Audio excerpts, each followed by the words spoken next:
Good evening.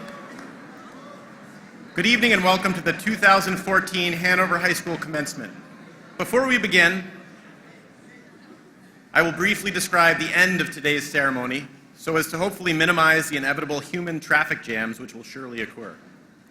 At the conclusion of graduation, the graduates will march out of the gym to receive their diplomas from their guidance counselor.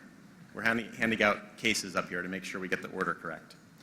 I would ask anyone who is willing and able to do so to fold up a chair or two and stack them neatly against the wall over here. This will provide space for graduates and loved ones to take pictures following the ceremony.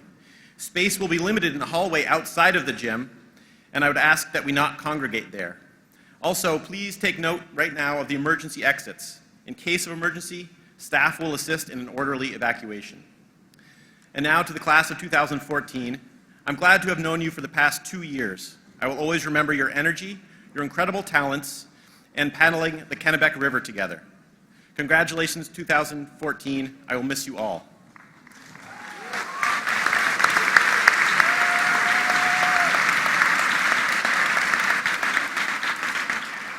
It's now my distinct honor to introduce Elizabeth B. Soxa, a graduating senior and our Mistress of Ceremonies. B is a distinguished scholar, a talented vocalist, a fierce goalie, and seems to be continuing the tradition of AMOD, serving as our MC at graduation. Please join me in welcoming B.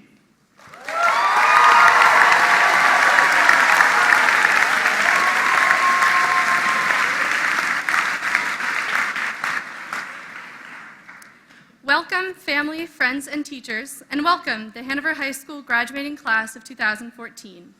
We are here today to mark this important turning point in our lives and to celebrate the wonderful education we've received over the past 4 years. HHS has taught us a lot, and over the years we've acquired a broad range of useful knowledge about how to make the most of our time in Hanover. We've learned that although civic duties are important, spending hours leafing through the HHS handbook for Civitas homework is neither a fun nor an easy task, that cramming in the halls before a biology test won't really help you remember the phases of mitosis, and that all literature is much more exciting when Ms. Alsop is there to give you a concise yet colorful analysis. We've also learned that buying a ciabatta roll and individual slices of meat at the co-op is a brilliant way to get a cheap and filling lunch, that senior pranks should be planned early or they will never happen, and that leaving your sunroof open during Assassin is never a good idea. Unfortunately, as important as all this knowledge has been over the past 4 years, going forward, we will have to leave all of it behind and acknowledge that it is no longer useful to us. Luckily, one of the most important things HHS has taught us is something that we can bring with us as we venture out into the world. Year after year, we have learned that everyone can contribute to a community's achievements. One of my favorite parts of high school has been seeing what our grade has been able to achieve by working hard and by not being afraid to change the way we do things. The boys' soccer team moved up a division and still won the championship. The theater department pulled off a highly unconventional spring musical. Our class committee organized the first ever overnight class trip. This year's physics catapult competition winner broke school records. And we as an entire class rallied around the field hockey team when complications arose at homecoming. Most impressively, we've been able to achieve all this and more by frequently wandering from our familiar social circles and collaborating with people in classes and activities whose different ideas and perspectives helped us do more. This year in particular, we've grown much closer as a class. I'll always cherish the memories of just hanging out in the atrium, standing around the fire at the class trip, or returning to Marion Cross School for one last epic Foursquare tournament at the senior picnic. I hope that when we leave Hanover, we will take with us our sense of community and our knowledge that communities of diverse people have the ability to achieve great things, and that we remember that in order to be a part of this process, we have to branch out and take risks. I hope that we remember to try new things instead of watching others try them, and meet new people instead of hanging back with those we already know. When in doubt, just remember Ms. Alsop's immortal words, "I don't care, just do it already." And now it is my honor to introduce someone who we all know really needs no introduction. To say that Catherine Collison graces the halls of HHS with her presence is not an overstatement because of the humor, intelligence, and exuberance she brings to school every day. Whether she is directing a play, putting all our costumes to shame on Halloween, passionately discussing Chekhov in class, or treating us to a show-stopping and uncannily accurate performance of Britney Spears, Catherine teaches us the importance of dedication and individuality. Please join me in welcoming the unforgettable Catherine Collison.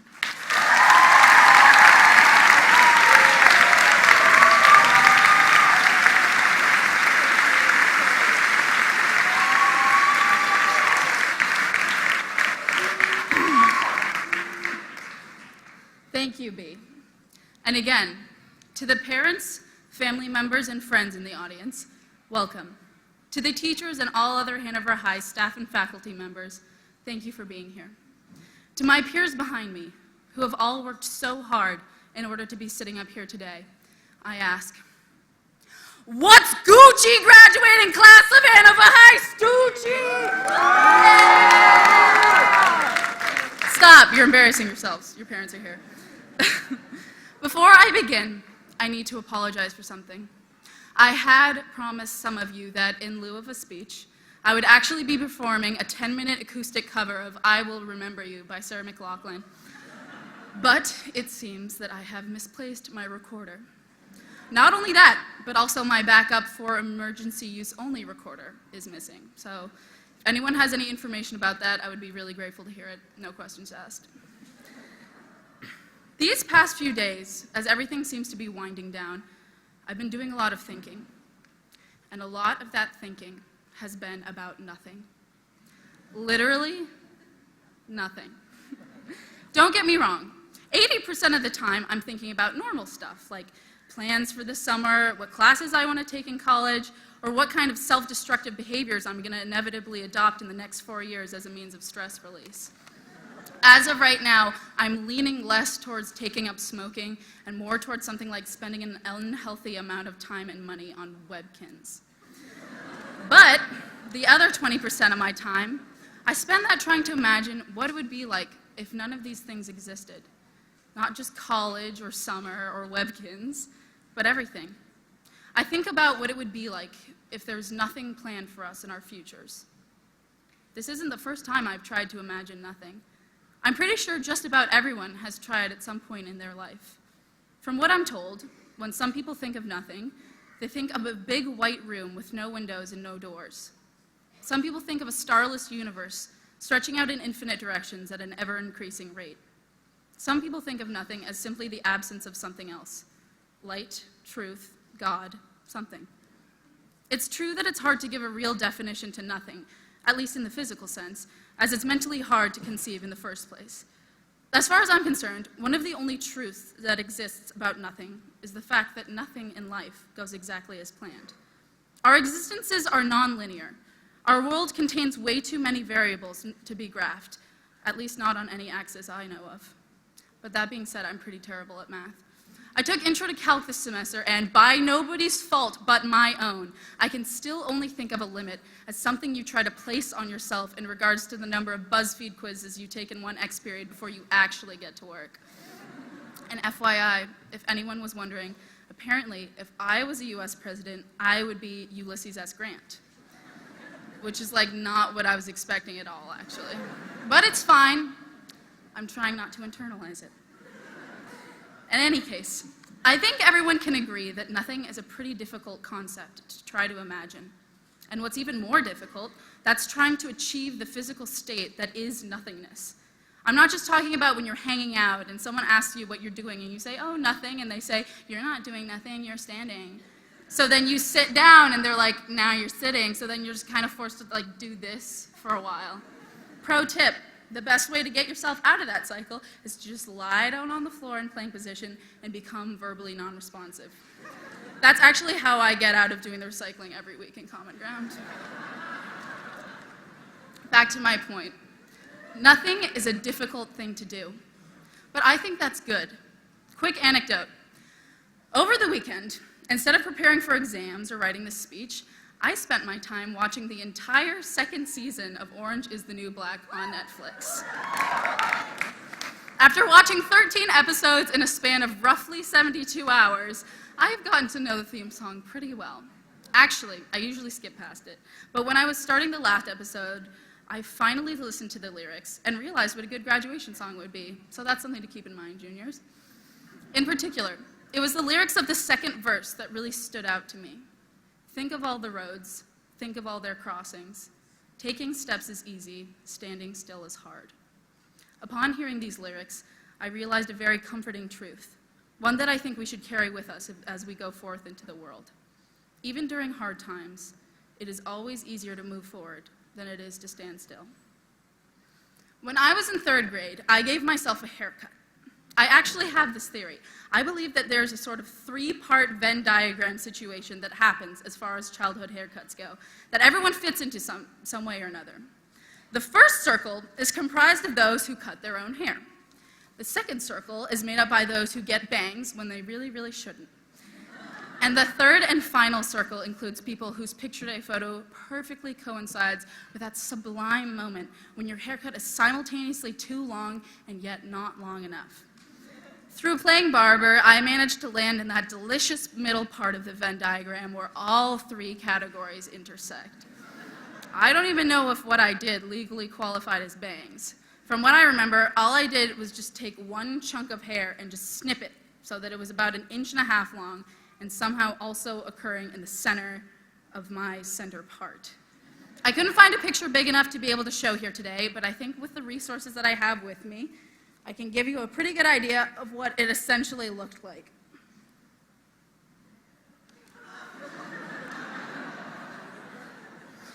Anyway, in short, it was an absolute disaster. And what I'll never forget about the experience is the reaction my mom had when she walked into the bathroom and saw me, scissors still in hand. First, she looked down at me with a look on her face that, in all fairness, I probably would have adopted as well upon realizing that my 9-year-old daughter had been replaced with a 4-foot 8-inch tall Furby. Next, she picked me up and set me on the bathroom counter next to the sink. Then she stepped back and she said, "Okay." And that was it. Of course, since I'm the baby in the family, it only took about 3 minutes for my older sister and brother to come in and laugh at me and make me start crying huge, torrential youngest child tears. But it's fine. Time has passed, and I now look back at that episode and chuckle, filled with the peaceful knowledge that in the present moment, out of all the children in my family, my hairstyle is the one that least resembles a Furby. I love you, Carolina Charlie. But that moment, that instant of total maternal acceptance is one that I think is so important, not only for just moms, but for everyone to feel. When my mom came in and witnessed me in all of my tuftiness, she wasn't upset with me. She didn't try to teach me a lesson or even tell me never to cut my own hair again. She knew that my hair would grow back, because that's what hair does. And luckily enough for us, that's what people do too. They grow up. And the only thing we can hope is that we grow out of the mistakes we make while keeping the lessons we learn with them still with us. Was that gross to listen to? Because it was kind of gross to say. But it's also true, so sorry, not sorry for saying. I also think living in the kind of place that we do adds a lot of significance to the process of growing up. For example, I know that from living my entire life in Hanover and having Dartmouth right next door, I have been looking forward to going to college since day one. Ever since I was a little girl, I have dreamed of the day that I too can flip off cars that honk at me as I jaywalk my way to class. 20 minutes late, still in my jammies. But that's not the only way in which this community has influenced me. Part of the blessing and the curse of living in such a small town your entire life is the fact that there are people out there who know you and care about you that you're not even aware of. To any of you guys, I am willing to bet money on the fact that once this whole graduation thing is over, you will be approached by anywhere from 3 to 7 adults, all of whom you've never met before, and all of whom will be saying something along the lines of, "Congratulations, I know your parents," or "I remember you when you were this tall, I'm so proud of you," or "Look at my hands, look how expressive they are." But one of the irrefutably amazing things about growing up here is simply the quality of guidance and the multiplicity of opportunities available to us. It's taken me 4 years of high school to realize how many brilliant, motivated, and just plain old interesting and kind people that exist in our lives, some of whom we get to see every day. We really are incredibly fortunate to have been taught by the teachers we've had over the years. It's kind of unbelievable how generous these people are with both their time and their talents. And in turn, it's kind of unbelievable how many ridiculously dedicated and accomplished people there are in our grade that they've inspired. Anyone who was here yesterday for the never-ending event that was Class Day knows exactly what I'm talking about. But for every kid that receives a commendation from the school or the community, there's a kid who goes unmentioned. The truth is that for some of us up here today, high school was not an excellent time. And for others like me, who have had an absolute ball these past 4 years, the rough times may still lie ahead of us in life. Yeah, take me for example.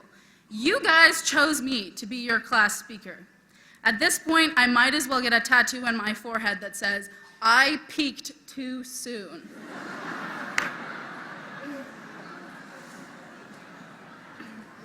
But whether high school for you was amazing, terrible, or somewhere in between, we are all unified by a single experience. We have all screwed up at some point. A lucky few of us have even had the honor of having Miss Alsop call us a jackass for it. But what we need to realize is that she does it out of love. Really. Think of every time you have been frustrated in school. Think of every single grueling homework assignment, every harshly graded project, every mind-numbingly tedious class period spent in the library trying to put together your U.S. history paper. Teachers don't do that to us because they hate us or they want us to only sleep 4 hours a night. They do it because they care about us. They want to challenge us. They're trying to help us bing, bang, bongo our way to a better future. Whether they've succeeded in their goal on the individual level, that's for you to decide. But what I've come to realize is that thanks to the strong guiding presences in our lives, we will never have to feel like we're alone in the world. By using the knowledge that has been given to us by our teachers, our friends, and our parents, there will never be a problem which we will have to face on our own. It's true that very few mistakes in lives, there are very few mistakes in life that are totally fixable, and the ones that are usually aren't the big ones. But through the wisdom that has been given to us, and through the support of those who care about us, I believe we can at least take steps towards fixing them. I know that wherever I go in life, there will always be the voice of Andrea Alsop in the back of my head, fondly echoing one of the best pieces of advice she's ever given to me. All you little twerps have to do is worry about doing your best, and that'll be good enough. And if your best isn't good enough for someone, well, screw them.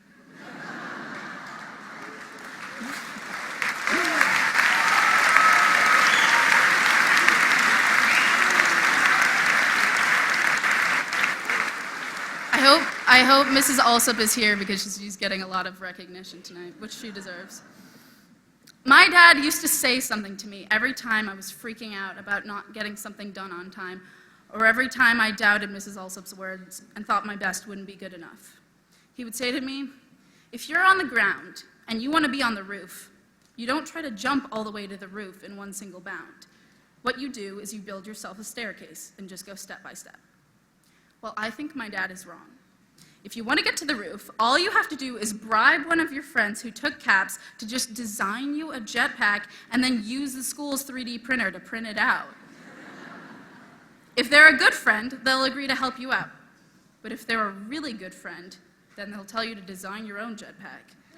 And that's what most of us will be doing next year, collecting parts for our jetpack, that jetpack being wisdom and that rooftop being your dream.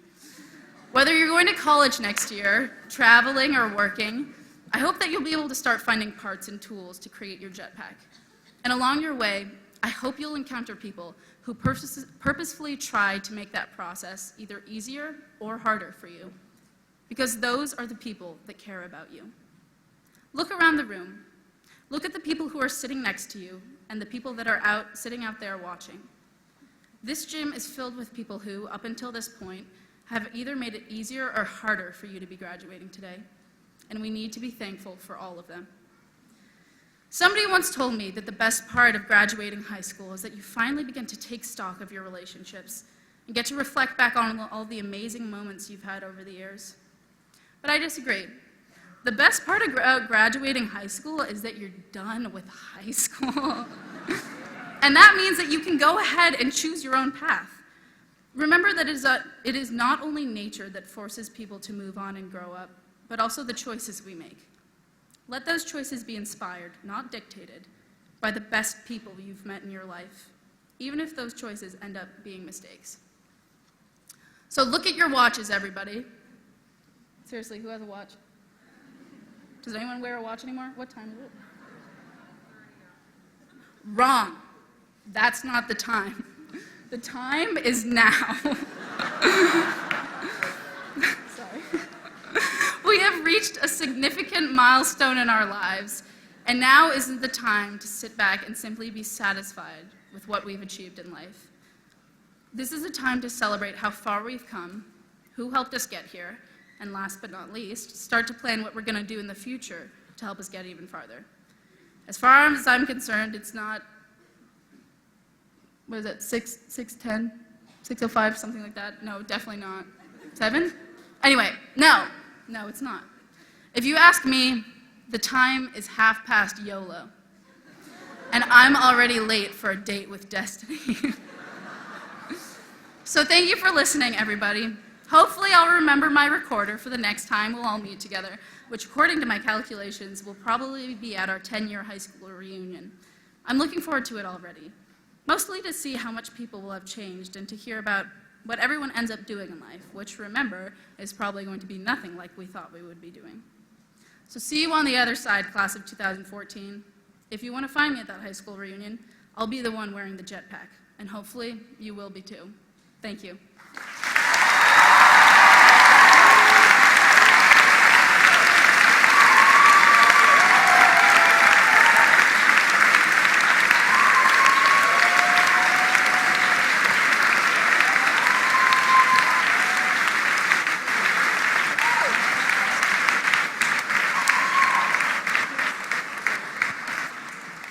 Thank you, Catherine. That was beautiful.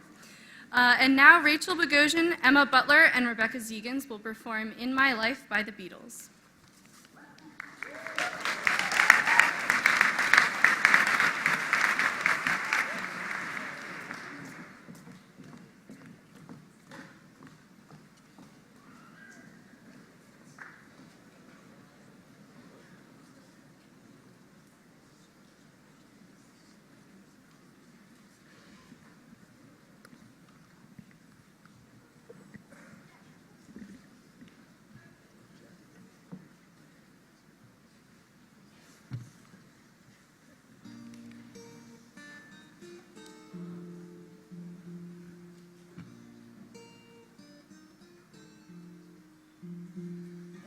Places I remember, all my lives have changed, ever not for better.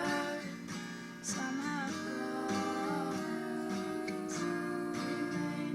All these places have their moments with lovers and friends. I still can recall. Some are dead and some are living. In my life, I've loved them all.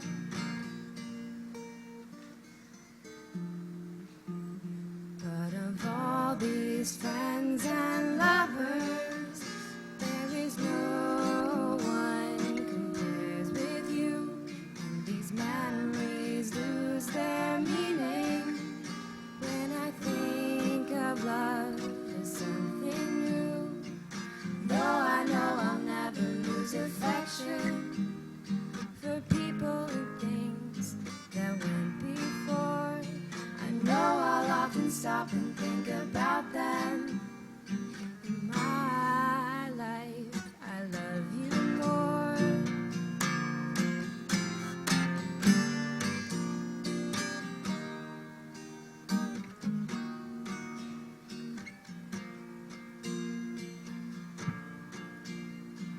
Though I know I'll never lose affection for people and things that came before. No, I'll often stop and think about them. In my life, I've loved you more. In my life, I loved you more.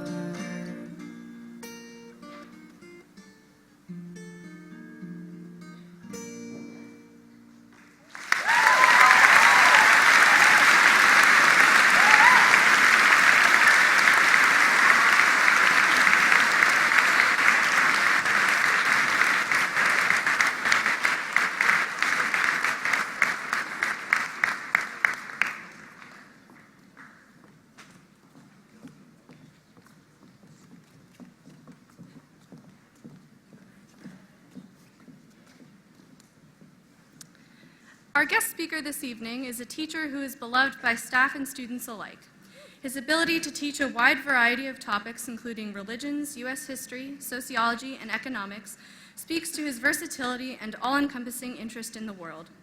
Attending one of Mr. Prince's classes is like sitting down for an afternoon snack with an old friend who is completely excited to tell you about this book he just read, and you can be sure that the book in question is a fantastic read.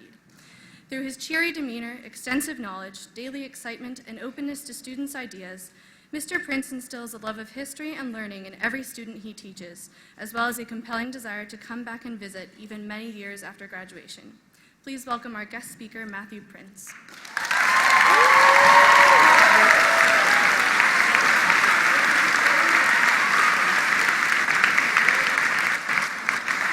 I gotta say, I was really excited to speak, but then I heard Catherine and I thought, oh man, this is not an easy task. But I will say that being selected as the commencement speaker by the class of 2014 for me is a really tremendous honor. Over the last 4 years, I've seen the evidence that proves the quality of this class. I've read position papers that won top honors at prestigious Model UN conferences. I've worked with you to mix and pour load after load of concrete to support the walls of a house and the dreams of 2 families in Nicaragua. I've watched you bring home state championships in hockey, tennis, ski jumping, crew, and soccer. And I've witnessed you implement a school-wide composting program that will keep tons of organic material out of landfills. I've even seen a few of you with the wisdom to understand that squeezing out a few extra minutes outdoors with friends on that first perfect spring day is sometimes worth the consequence. 23 years ago, I marched into a Hanover graduation with a maroon robe and one of those ridiculously good-looking hats. So I believe I have some insight into what it is you're thinking about right now. I know that this is a time when you are envisioning all the experiences that lie ahead of you beyond Hanover High School. So to me, it's a bit curious as to why you would have selected someone who only survived 12 years outside the walls of this school. In fact, the more I think about it, the more I become convinced that at least a few of them back here voted for me as their speaker in hopes of uncovering what went so terribly wrong so they could learn about my pitfalls and avoid my fate. And I get it. My life hasn't turned out anything like the life I thought I wanted in 1991. And yet, I couldn't be more happy. So how does this happen?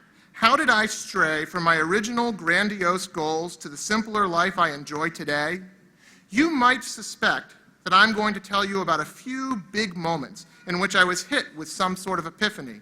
But the truth is, when I look back on the course of my life, from choosing a career to finding a partner and starting a family, it has been defined by 2 things: choices I made in seemingly insignificant moments and a willingness to let go of anticipated outcomes. My guess is that so much of your life will be determined by decisions you make when you have no idea what is on the line. Perhaps the great thinker Joseph Campbell said it best when he wrote, "You must give up the life you planned in order to have the life that is waiting for you." After I graduated from here, I craved the unknown. For that reason alone, teaching was low on my list of potential vocations. After 4 years of college and months of backpacking through Mexico, I decided it was time to get serious. I did what my knowledge of American history told me a young man should do, and I headed west. I bought a one-way Greyhound ticket to Portland, Oregon. After 3 weeks of couch surfing and job hunting in Portland, I fell asleep that night pondering my next step. Earlier in the day, I had been offered a position as a stockbroker with an earnings potential better than anything I had ever hoped for. I also had a promising interview for a job in the sales department of an emerging IT company. Things were coming together more or less as I had planned. When I woke up the next morning, one of my good friend's housemates was getting ready to leave for an appointment at Lewis and Clark College. She invited me to come along. Little did I know that as I weighed the pros and cons of leaving the house without a shower, that the course of my life stood in the balance. I threw on my Red Sox hat and I walked out the door. After an aimless walk across campus, I stumbled upon the college career office. Inside, I found many big 3-ring binders filled with job postings. Eventually, I found the posting for me, a job that would let me live in Bangkok with free airfare and an apartment included. I just had to put up with teaching English. Although the listing was old and the application deadline had long passed, I wrote down the phone number and called the second I got back to the house. The person on the other end of the line told me that while the good news was that they still needed teachers, the bad was that I would need to leave in a week. So a week later, when I found myself on a 747 halfway across the Pacific Ocean, I marveled at how dramatically skipping a shower had changed my life. After nearly 15 years of teaching, I'm even more struck by how my whole career came into being. While this moment is a milestone in your life, you are going to find that decisions you make on marriage and starting a family are of monumental significance.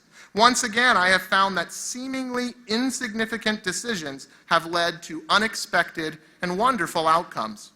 Growing up, I really didn't worry about finding the perfect mate, as I was absolutely panicked about whether or not I'd be able to attract any mate at all. I'm not kidding. I remember in March of 1991, a few months before my own graduation, one of my very best friends was determined to enter the armed forces. And so I went with him on a visit to the Army recruiter. The sergeant quickly identified that he had at least one good prospect, and he focused his attention on my buddy, discussing the virtues of service, specialized training, and adventure the Army would offer him. Finally, he turned to me, paused to size me up, and determined that his best strategy at getting me to enlist was to lead with a line about how it's always all you can eat in military mess halls. So how I've ended up with such a beautiful and intelligent wife seems like an impossible fairy tale. But even my improbable romance can be traced back to moments when I didn't realize that my marital bliss was on the line. Let me explain. Now, just because I wanted to teach did not mean that I wanted to run back here to sleepy old Hanover. After teaching English with stops in Thailand, Colombia, and Argentina, I came to realize that if I was going to make a career of this and land the really great jobs working in accredited international schools, I would need to go to grad school and get certified. After a year and a half at UNH, I traveled to an international school job fair where after 2 days of interviews, I had 2 big league job offers. I would get to teach US history in small classes, live in a swanky apartment, get extended summer and holiday breaks, and earn enough money to live comfortably with plenty left over. I only had to decide where, Honduras or Taiwan.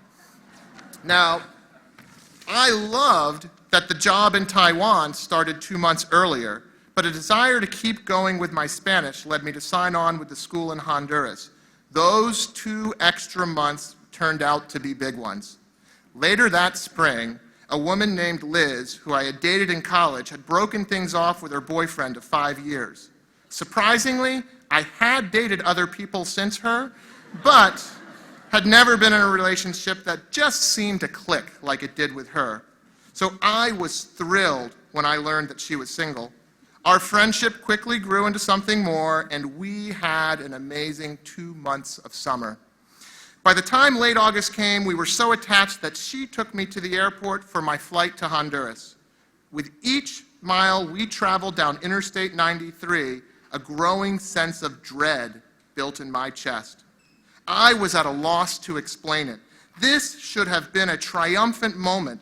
I'd spent years working to uncover and prepare for a professional career that would fuse my passions for travel, history, and teaching.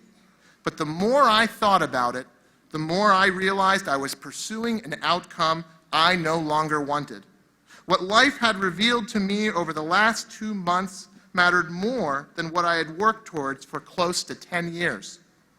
So when we came into Boston, Liz looked confused when I blurted out for her to take the exit for Sturrow Drive, which was the last exit before Logan Airport. After a long conversation, somewhere on the side of the road near Kenmore Square, we decided I would look for work closer to home. After 2 years of teaching middle school in Corinth, Vermont, I landed here at HHS, still completely in love and surprisingly happy to settle down. So this pattern of simple choices leading to important outcomes in my life, it doesn't end there. I bet if I were to walk into the audience and ask your folks about the most monumental shifts that they've experienced in their lives, I know they would talk about you.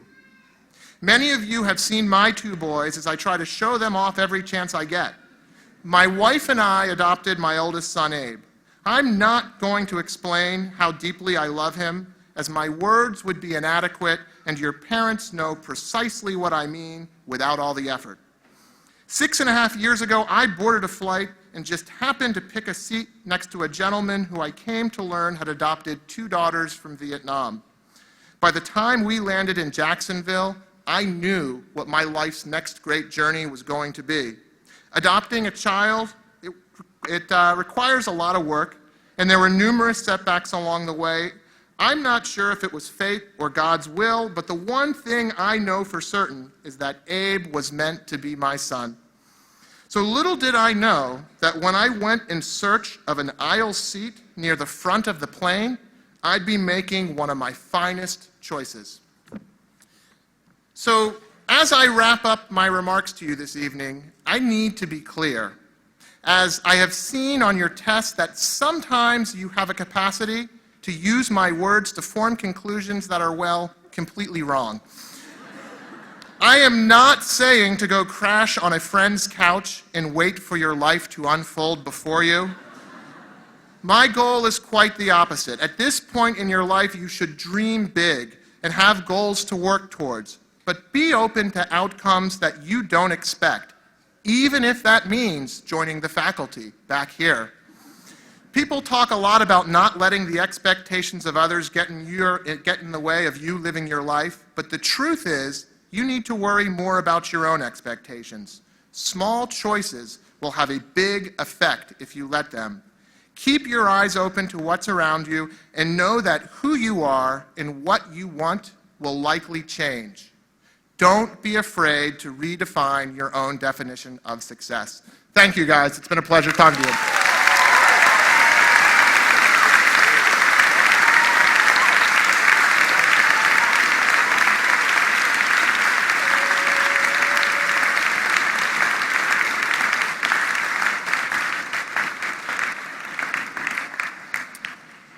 Justin Campbell, Ian Smith, and Carrie Callahan will now present the diplomas.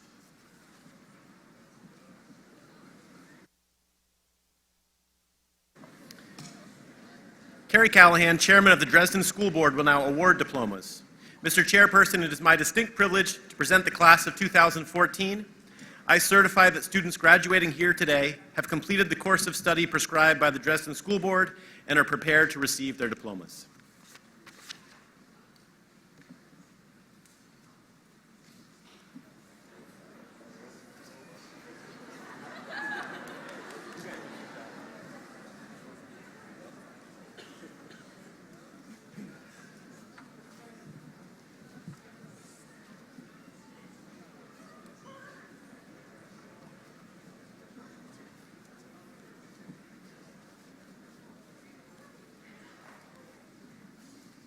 Worthy, Dylan, Gardner.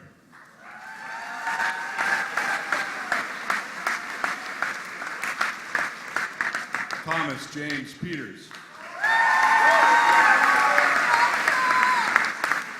Jack Eugene Boyata. Teddy Garrity.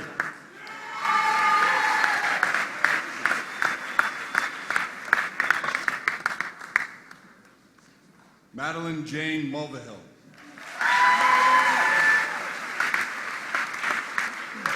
Evie Susanna Keating.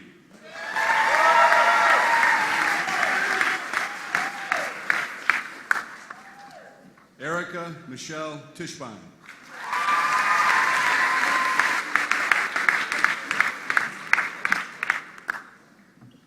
Taylor Ann Clerkin.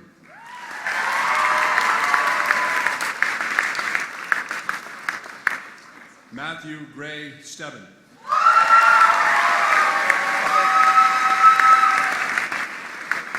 Catherine Davis Collison.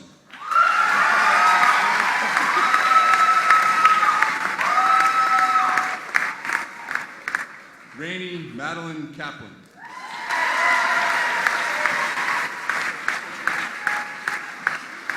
Elizabeth B. Soxa.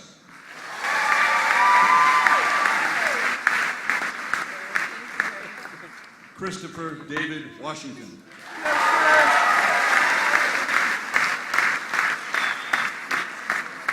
Ethan Edward Shapolsky.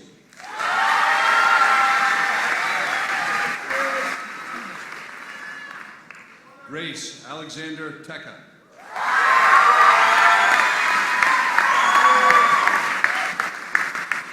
Caroline Marie Howell.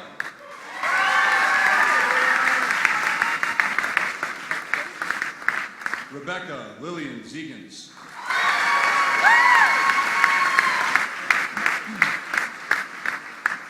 Erica Christine Hinks.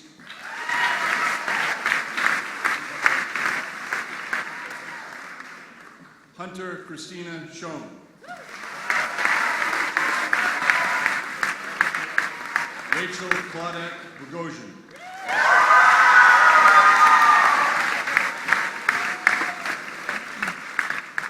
Ela Gotham.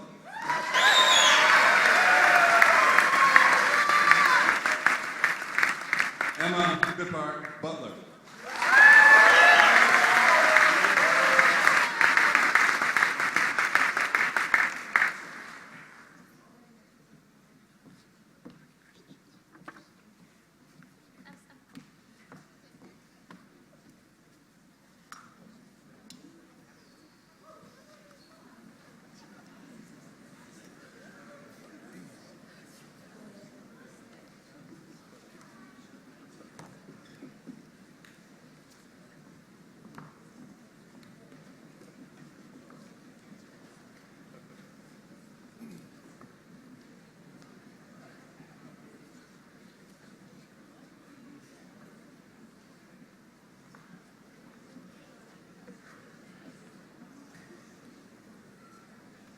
Camille Renee Salone.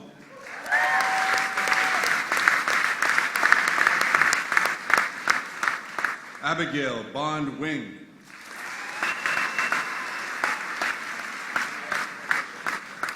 Jonathan Thomas Pearson.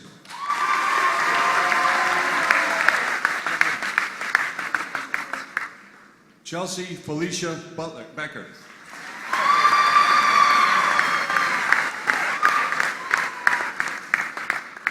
Aphrodite Papadaliopoulos.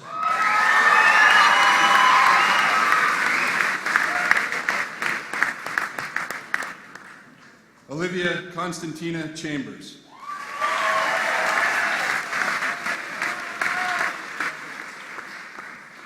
Monica Singh.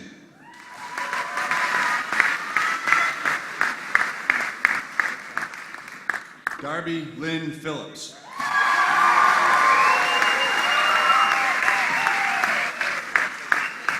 Sophie Lee Freets.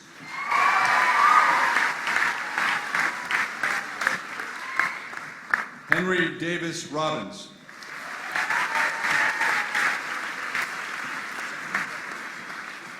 Sophie Goslin.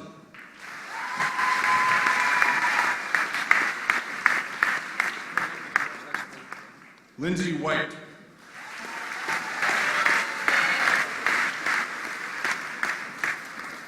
Grace Nicole Cretoro.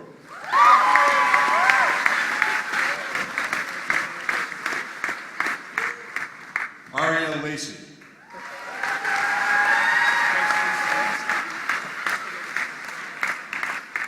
Molly Cornett.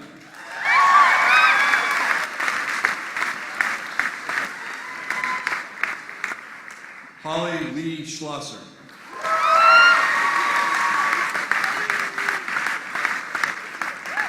John Flory.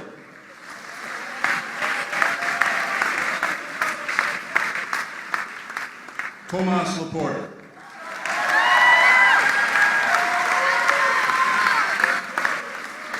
Zadi Chana.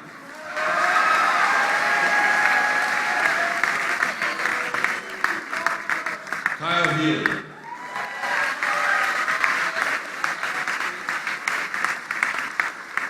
Alexander Terrier.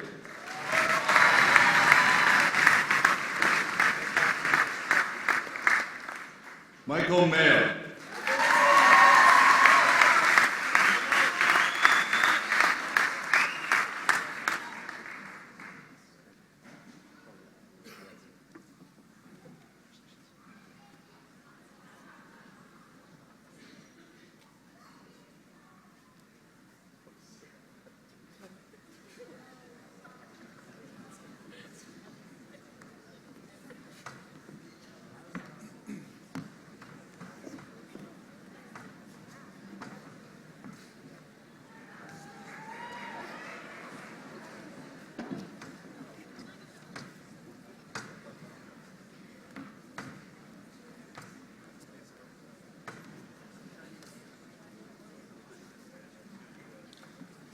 Hayden Slayton.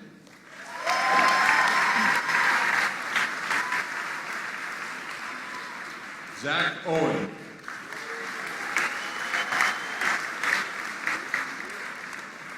Christopher Calvin Carr.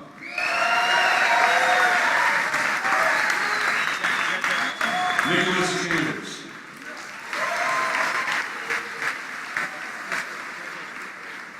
Dwight Langford.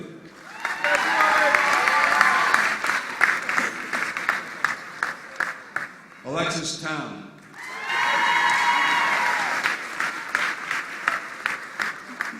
Cassandra Stone.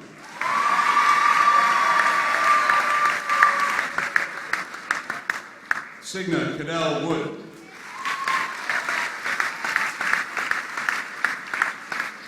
Shannon Patricia Hill.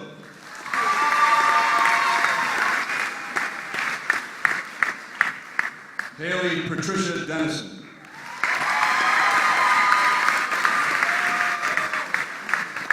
Zola Doyle.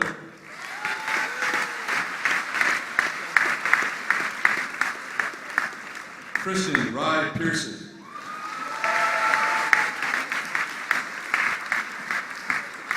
Zoe Grenizo McKenzie.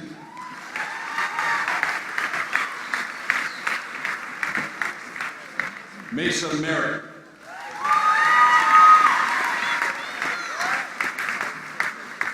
Julia Thompson.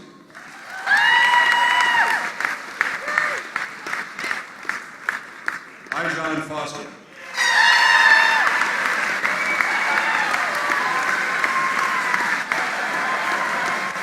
Sydney Silver.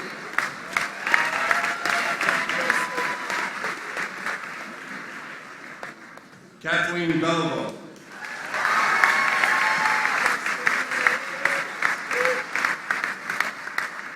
Lena Tanzer.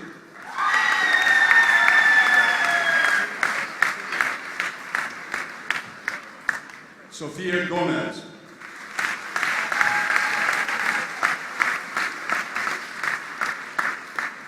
Aparna Alavili.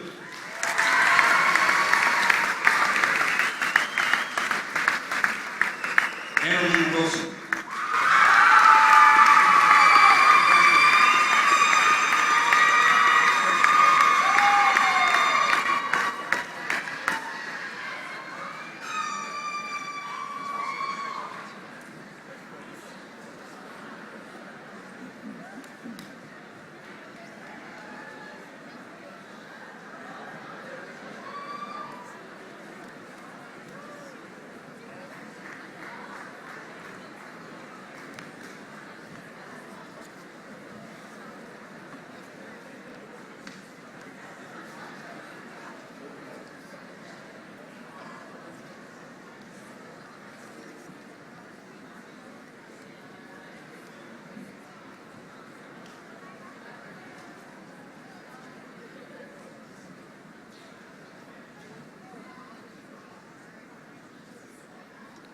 Nathan Bogosian Roth.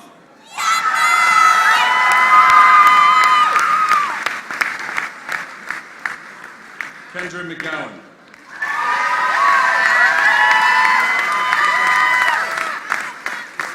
Hannah Kate Seidel.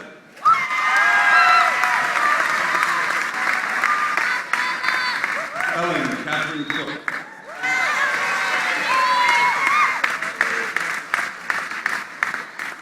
Jacob Charles Barnum.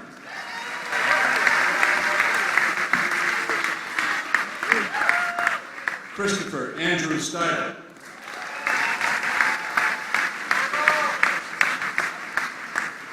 Matthew Lescabar.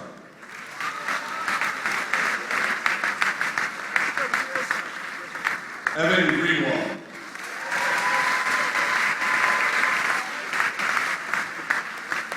Andrew Huizinga.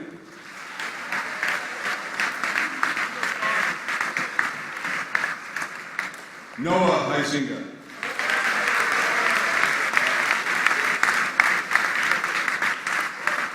Sean Cavallero.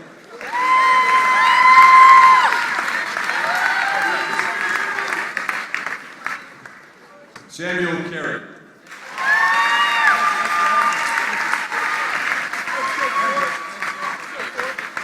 Santiago Javier Navarro.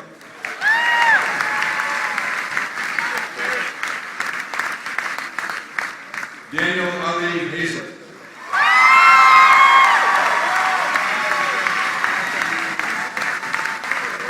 Brandon Hagan.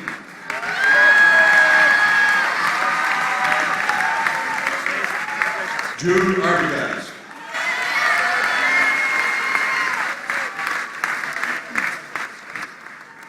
Benjamin Hartman.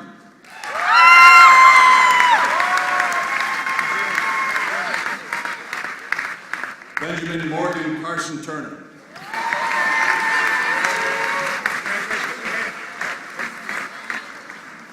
Berggren Alexandra Schultz Keats.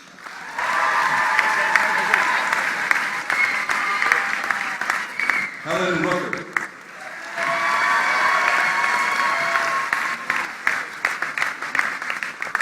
Sarah Birnbaum.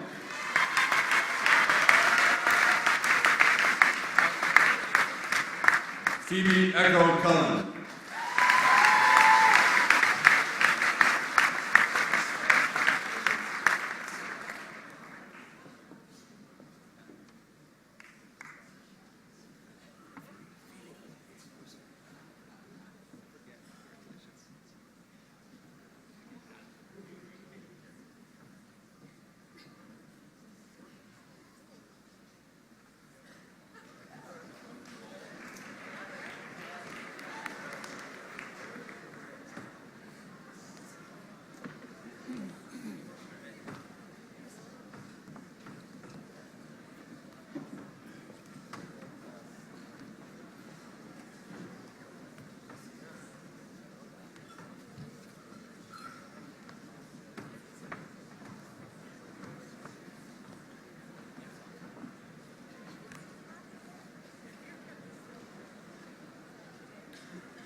Omar Hajadra.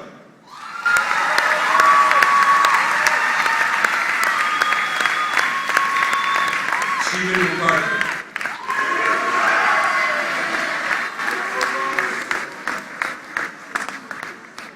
Christopher Stockton.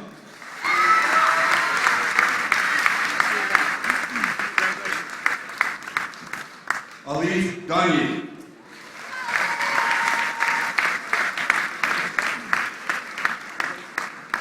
William Desmond Martin.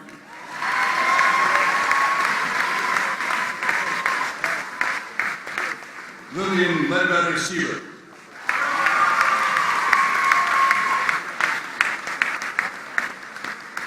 Maxon Rosenbaum.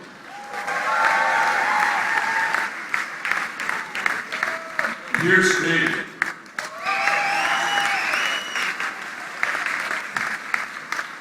Jared Friedman.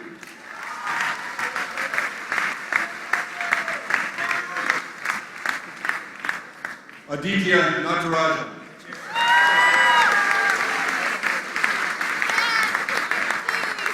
Ben Fire.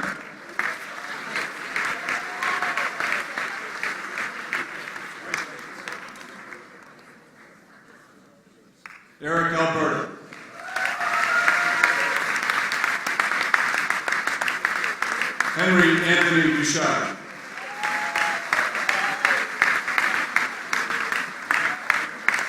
Matt Robertson.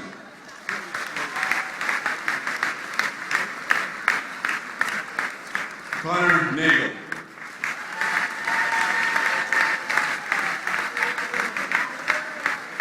Sebastian Becky.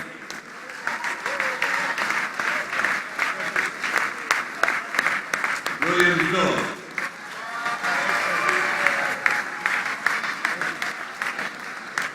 Hannah Claire Nice.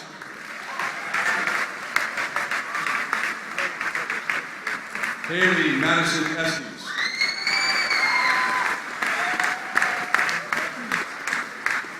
Sarah Mullen.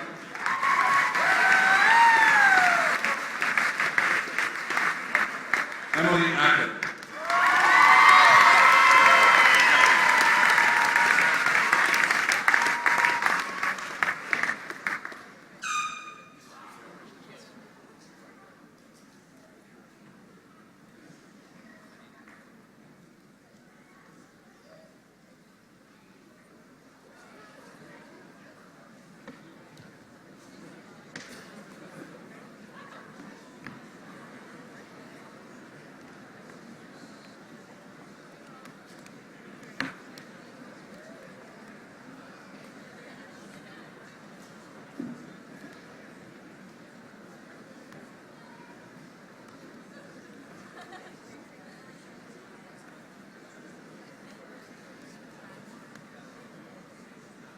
Alexandra Nicole Schwartz.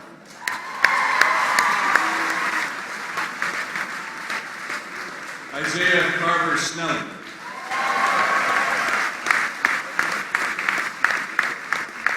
Jyoti Aparna Miriam Graver.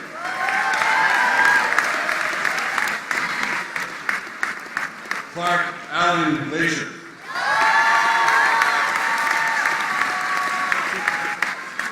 Lisa Sue Robbins.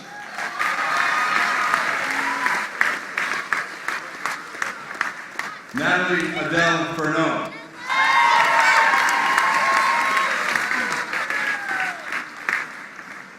Camille Rose Henkel.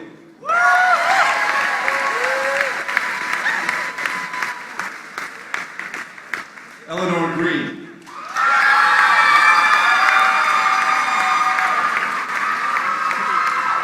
Brenna Elizabeth Nolan.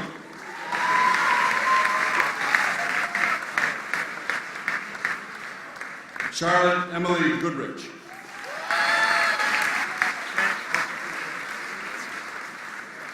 Catherine Fiona Ryan O'Flaherty.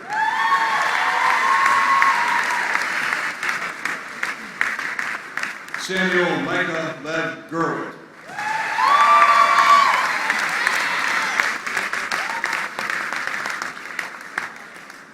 Anjali Marie Sundaram.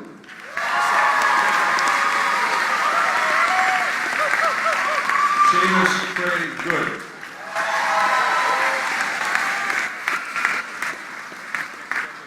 Natalia Isabel Callahan.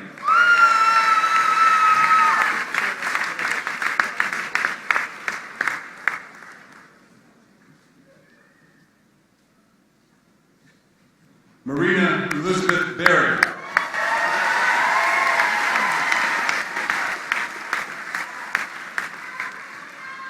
Yara Kuna.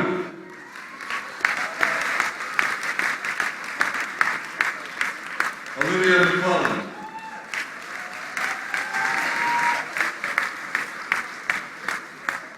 Natalie Katie.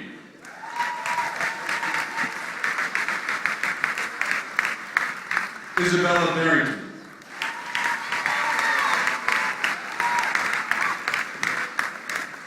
Philip John Cannon Caffrey.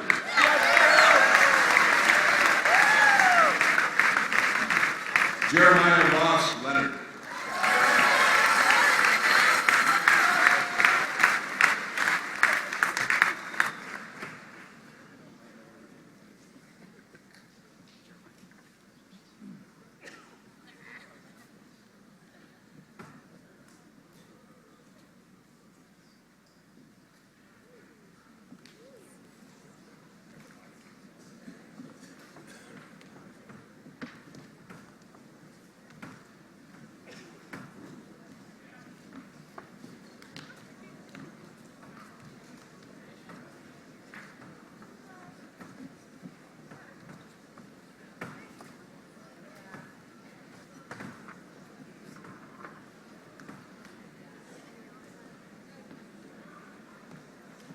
Trevor Daniels.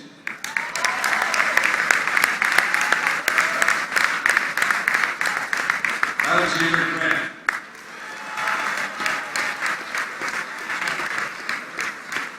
Peter Bailey Umland.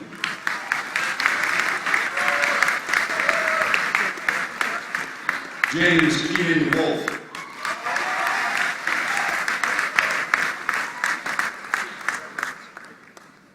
Maria Thorstensen.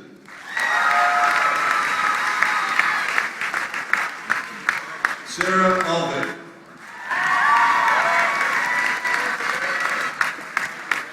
Emily Grugelet.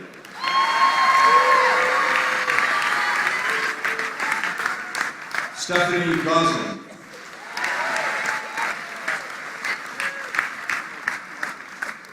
Sophia Wickham.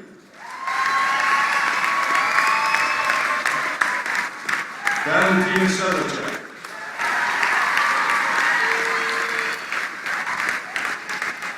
Carolyn O'Donnell.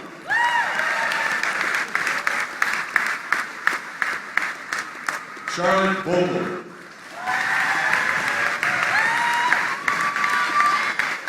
Eleanor Patton.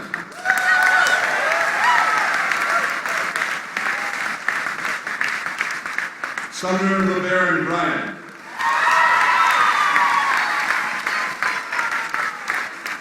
Corey Preston Byrne.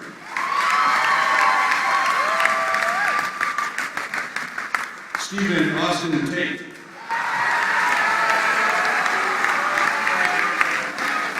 Jack Hoffman.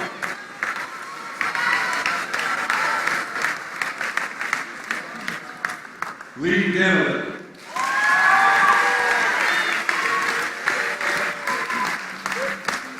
Kartik Gomatinayagan.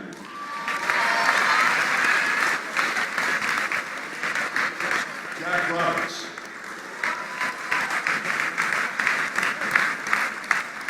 Henry Strickland.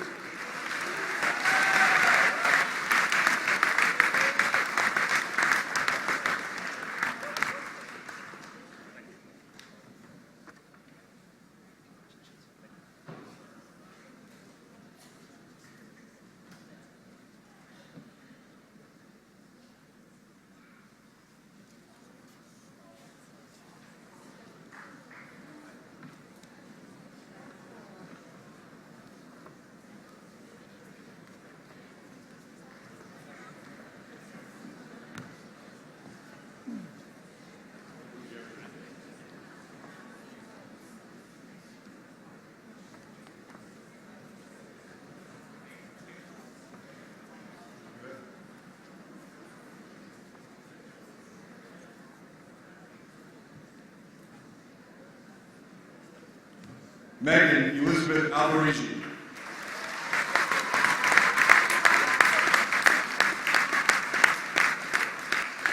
Sean Jithuk Murphy.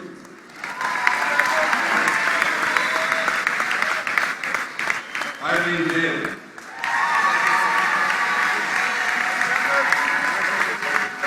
Andrea Boynton.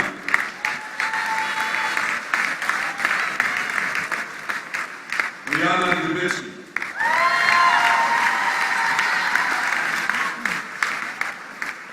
Jack Lightbottom.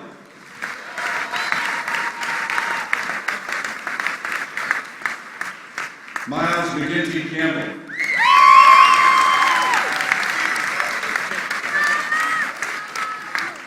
Jeffrey Lee.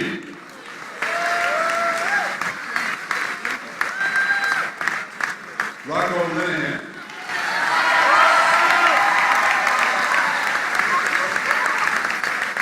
Alexander Miner.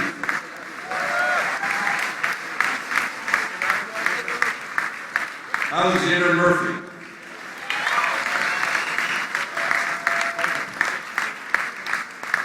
Isaac Davis.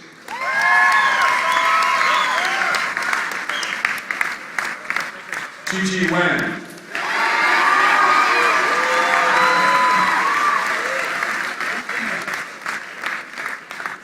Rupert Aiden Barraclough.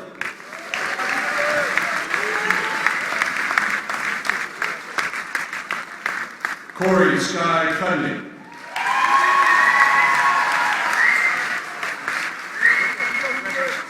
Dylan Hooper Gote.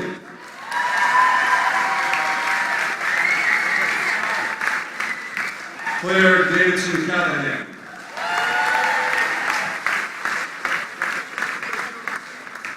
Andrew M. Madden.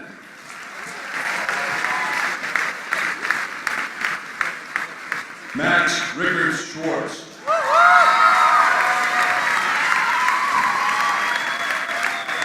Jock E. Forty.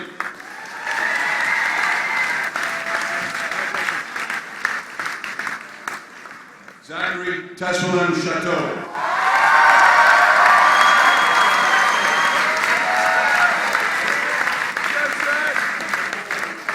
Jordan Patchen Levin.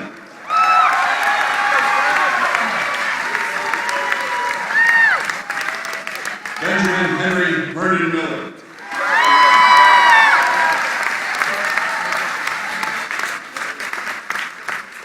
Tucker Cotto.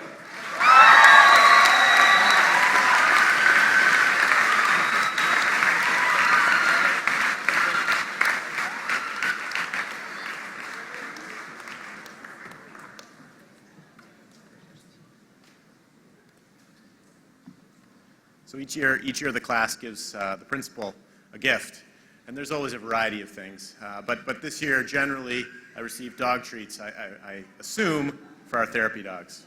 So I just wanted to let everyone know what was being passed. They're back there. There are also 3 graduates who couldn't be with us for one reason or another this evening. So please join me in recognizing David Burleson Davis III,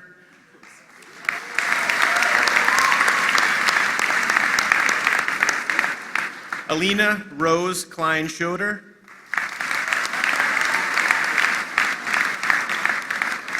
and Brendan Rim.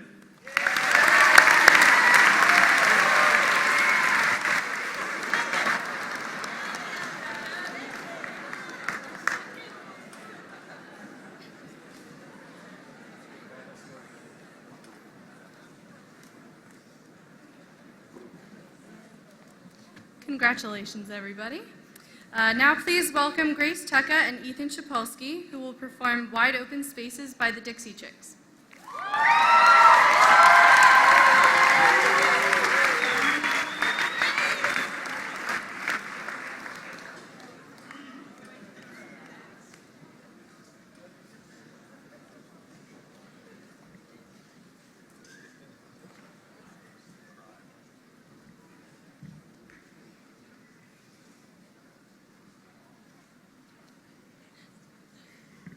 Sorry, I got a little setup to do here.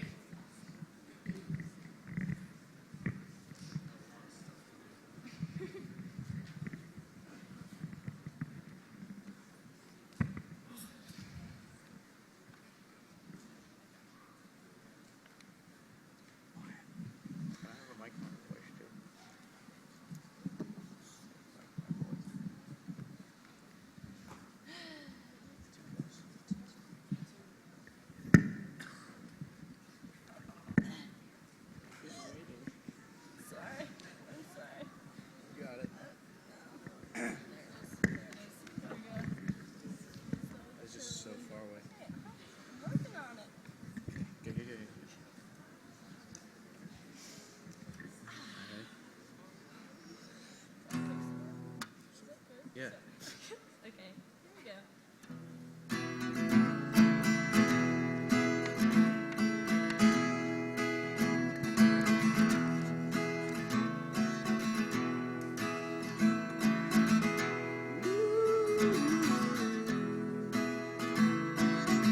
Who doesn't know what I'm talking about? Who's never left home? Who's never struck out to find a dream and a life of their own? A place in the clouds, foundation of stone. Many proceed and many will follow. A young girl's dreams no longer hollow. It takes the shape of a place out west.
As her folks drive away, her dad yells, check the oil.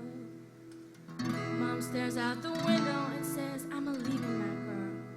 She says it didn't seem like that long ago when she stood there and let her own folks go. She needed wide open spaces.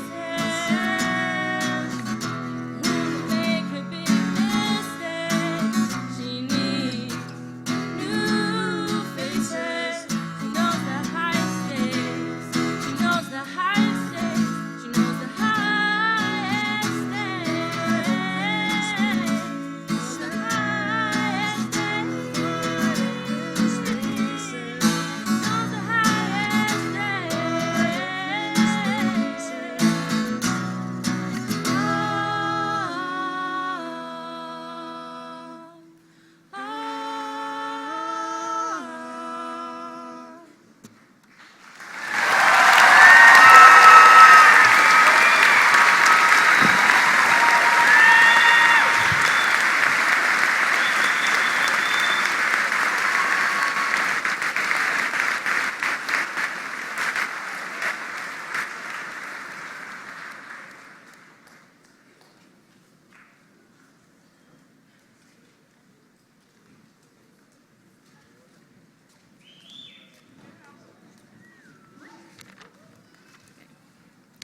Matthew Stebbin, our final speaker, is the ultimate Renaissance man.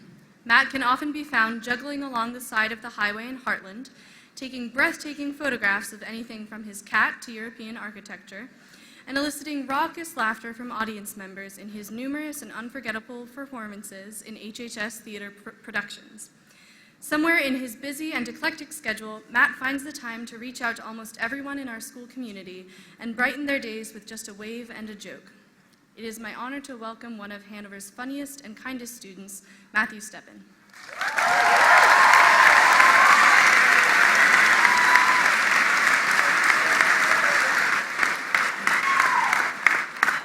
Just a quick shout out to the best prom date ever.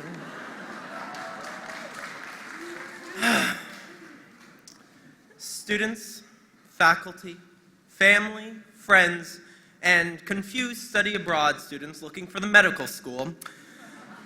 I have never been more nervous in my entire life. The class of 2014 thought it would be a good idea to have someone who participates in theater speaking at graduation, yet they don't realize most of my life consists of memorizing words a professional playwright wrote in front of an audience who has eagerly come to see me perform. However, my audience today is made up of mostly angry younger siblings who have no idea why their parents dragged them here and why they had to get dressed up for it. I was once in your shoes, and I can say now that many years later, I'm wondering the exact same thing. I thought I might combat my nervousness today by picturing you all naked, but then I realized that picturing you all as Ian Smith in a wetsuit might work much better.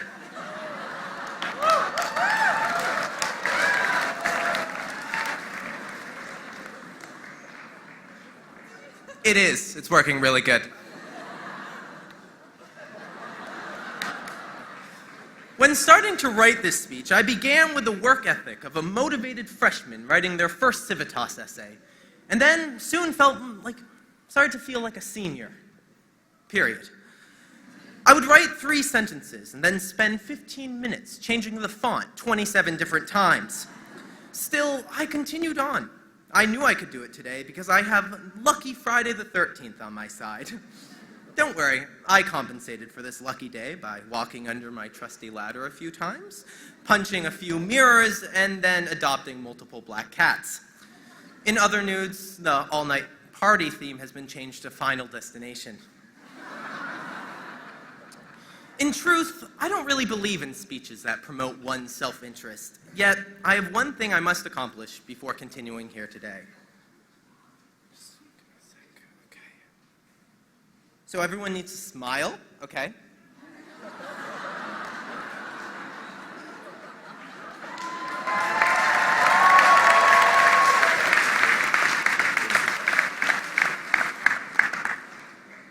Okay, someone back there didn't smile. I'll see you after. It is a great honor to be speaking here today on behalf of my class, especially because 4 years ago, I did not know one single person sitting on this stage.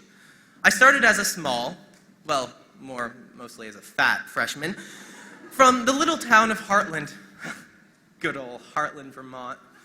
Population 3,000, made up of mostly granola-eating liberals, proud NRA members, and cows.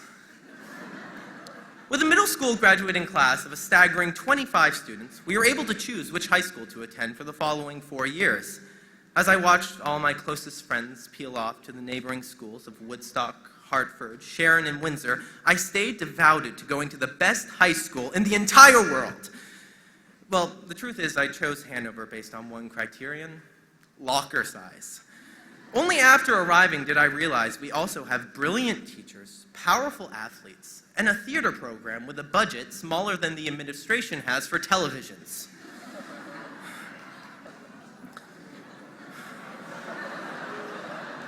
Thanks.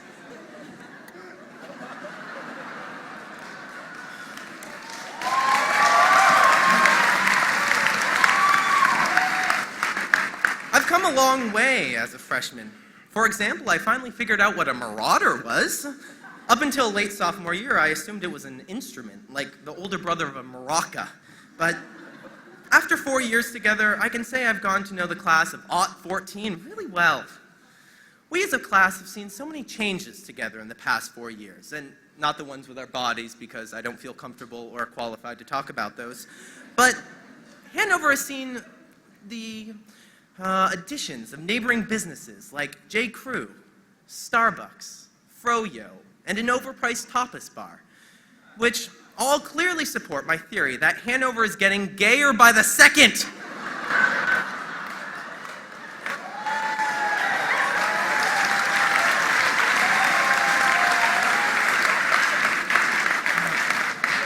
I fear that Dartmouth's spring concert next year for Green Key will go from being Lupe Fiasco to a Village People revival band. Online, we've seen the rise and fall of sites like Hanover Compliment, Hanover Confession, Hanover Crush, and my personal favorite, Hanover Ponies, which I can assure you, I don't even know what that is. In the classroom, we've seen the addition of 2 therapy dogs. I still remain indifferent to this idea and would much prefer to see a therapy cat roaming the halls. Nothing makes you feel better after failing a chemistry test than having an annoyed feline hiss at the teacher and then proceed to vomit all over their desk. Good feeling. Over these past few weeks, I've thought a lot about what high school means to me, and I've come up with absolutely nothing. And I know everyone says that, but actually, nothing at all out of here. The only thing that I've come up with is that middle school was obviously the worst time of my life ever. At all. And everyone keeps on telling me that college is going to be the best times of my life ever. So that just leaves 4 years in between the best and the worst times of my life. And looking back, they're just one big blur of laughing, crying, and spark noting every book I've ever read at Hanover. And we're finally done. We finally completed the stage between the best and the worst times of our lives. Mark Twain once said, "When I grow up, I want to be famous. I want to be a star. I want to be in movies. When I grow up, I want to see the world, drive nice cars. I want to have groupies." Now, I know what you're thinking. That's not Mark Twain. You're right. It's Chaucer. But he also had a point. He's got a point. We all want stardom and riches, and to succeed in life is the hopes and dreams of everyone sitting on this stage. But I say, it can wait. It can wait for a few more minutes. For the past 80 and minus 76 years, we've had deadlines to meet and obscure foreign language words to memorize. We're done, and we're currently in the weirdest state of suspension ever. Right now, on the stage is the only time, stage. Right now on the stage is the only time we are able to laugh together without an assignment hanging over our heads. I've been feeling quite bad lately about not having a sentimental and groundbreaking point to this speech, and truthfully, I don't care. The cliches can be postponed, and we can reach for the stars some other time. But right now, and this is the point in the speech where I really wish I could turn around and talk to them and not their parents, but right now, it's just us. No college apps, no away games, and no group projects where one person does all the work. And that person is never me. It's cool. We're just sitting here, laughing together. And the only thing we're worrying about is how to cash 35 graduation checks without the teller at the bank getting really angry at us. These past 5 minutes have been the longest time that I haven't worried about the future. And even though the chances that I'll be your server one day at Chuck E. Cheese's is really high right now, that can wait until later. So, the class of 2014, I would like to thank you. Not for accepting that oily, fat freshman that I was, or for coming to see me on stage, or for liking all my profile pictures on Facebook, but for these past fleeting moments where it was just us, and I could try to make you guys laugh one last time. I've always wanted to try out my stand-up routine. Keep laughing, class of 2014. Thank you.